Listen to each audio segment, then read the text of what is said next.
Hey guys, how you doing? This is Manga etc. and I'm here today to bring you the review for One Piece Manga chapter 847. But before I go into that, I want to say two things. The first thing being Happy Thanksgiving to all my American people that happen to be watching this video.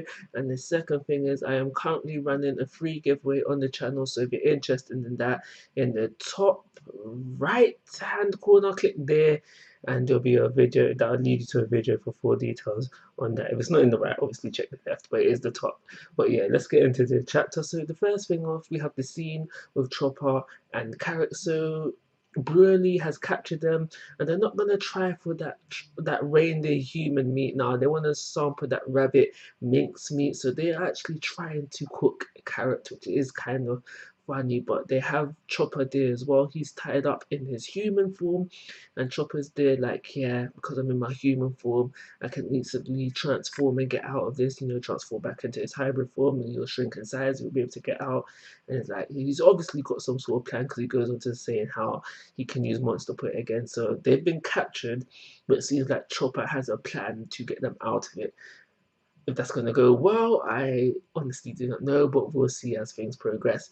The next scene, the library scene, where we have Big Mom, she's with the Vinsmoke family minus Sanji, and she's showing them this book. Now, this book is able to capture creatures in it and keep them alive.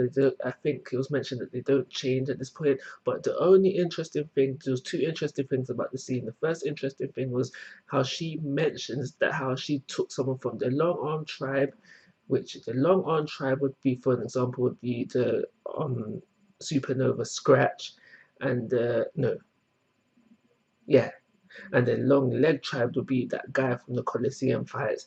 And so now, but basically, she took someone from both tribes, and they had a kid or something, I don't know. And now she's got someone with both long legs and long arms. So I'm quite interested in that character because to see what he'd be able to do, see what he looks like.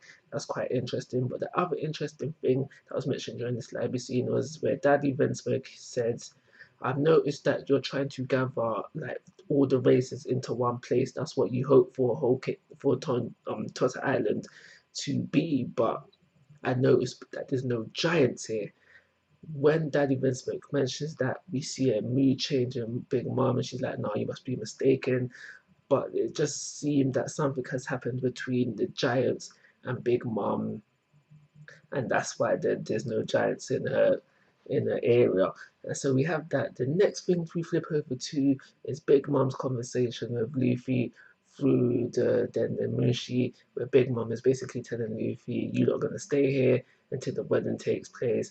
After that, you're free to go. I'm not gonna harm you. I made a deal with Sanji." Also during this time, she mentions the treasure that she got while that she mentions the treasure that Luffy gave up while he was on Fishman Island. She's mentioned that how she's got that now, and she mentions the box, the jewelry box. I can't remember exactly what it was called.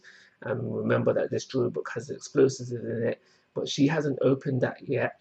And when she does finally open it, I think that's going to, obviously it's not going to kill her, but it is going to pee her off and possibly embarrass her because she plans on opening it at the tea party. So that'll probably set Big Mom off again to just want to kill Luffy and the whole of the Straw Hat crew. Will this happen before Sanji is freed?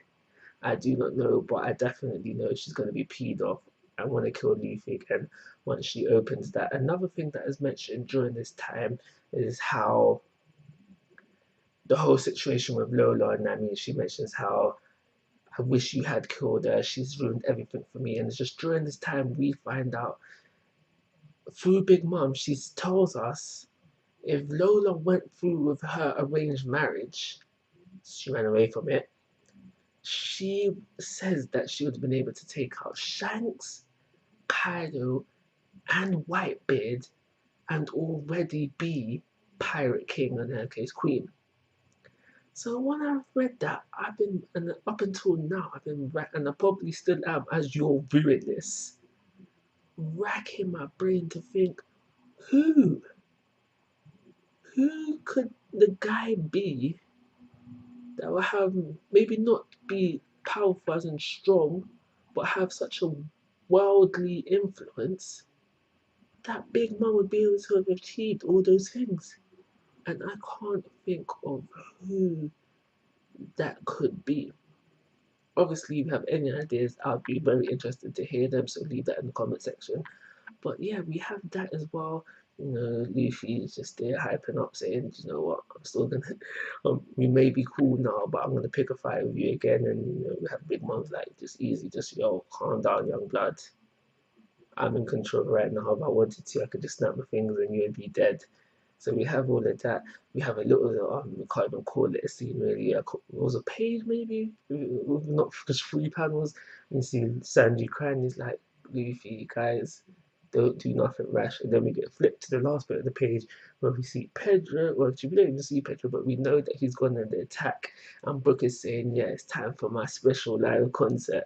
Now, I've taken this to mean that we're going to see something from Brook that we have not seen prior. Most majority of the Straw Hats have not gone full out since the time skip, but maybe it's time that we see Brock go full out. Will what he will what he does or what he's about to do work? I don't know. But I do think it's going to be impressive to see. So that's one of the reasons why I'm looking forward to next week's chapter. But that is everything to happen within this chapter. A lot, well, not a lot, but a few questions thrown out here and there, like what's Big Mom's problem with the Giants? Who is this mystery man? Who is that? No, come on, come on, come on. I just can't think who that could be possibly be, and what is Brook gonna do because he seems pretty confident and he knows his situation is dire. So, well, yes, I'm quite interested to see what he would do. I'm going to give this chapter. I'll give it a 4. I'm feeling good today. I'll give it a 4-star rating and call it a review. Of course, guys, I'm asking for your thoughts and opinions. If you haven't already, please subscribe to my YouTube channel. But most importantly, take care. Have a nice day.